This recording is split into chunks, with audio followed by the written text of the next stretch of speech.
Hello, praise lord. ఈరోజు మీకు ఒక స్టోరీ చెప్తాను. అదేంటంటే, కొంతమంది వ్యక్తులు బస్సులో ప్రయాణిస్తున్నారంట. అంటే అది వర్షాకాలం అనమాట. అంటే సడన్గా ఆ బస్సు ఆగిపోయిందంట మధ్యదారిలో. ఏంటి మధ్యదారిలో బస్సు ఆగిపోయింది, కదలట్లేదని చూస్తుంటే ఎంత ప్రయత్నించినా బస్సు అయితే కదలట్లేదంట.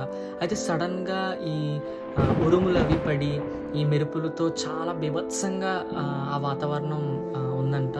అయితే అప్పుడు చాలామంది అంటున్నారంట, లైక్ యోనా స్టోరీ ఉంది కదా, సో అదేవిధంగా ఇక్కడ కూడా ఏంటంటే వీళ్ళు ఏమనుకున్నారంటే, దేవుడు ఇప్పుడు మనలో ఒకరి మీద చాలా కోపంగా ఉన్నారు, సో మనం ఒకటి చేద్దాము, అక్కడ చెట్టు ఉంది కదా, సో ప్రతి ఒక్కరూ ఆ చెట్టు దగ్గరికి వెళ్ళి ముట్టుకుందాము, దేవుడికి ఎవరి మీద అయితే కోపం ఉన్నదో ఆ చెట్టు ముట్టుకున్న వెంటనే పిడుగుపడి ఏదోటి అవుతుంది, సంథింగ్ అలా అన్నారనమాట. ప్రతి ఒక్కరూ వెళ్తున్నారంట, ఒక్కొక్కరు వెళ్ళి చెట్టు ముట్టుకుంటున్నారంట, వస్తున్నారంట. అయితే ఇంకా మిగిలిపోయింది ఒకే ఒక్క వ్యక్తి అయితే ఇంకా అందరూ ఫిక్స్ అయిపోయారంట, నీ వల్లే దేవుడు ఇంత ఉరుములు మెరుపులు వస్తున్నాయి, బస్సు మీద కూడా పడేలా ఉన్నది, నీ వల్లే అని చెప్తే అతను భయపడిపోయాడంట. చాలా భయపడిపోయి అసలు అంటే చాలా భయపడిపోయాడంట.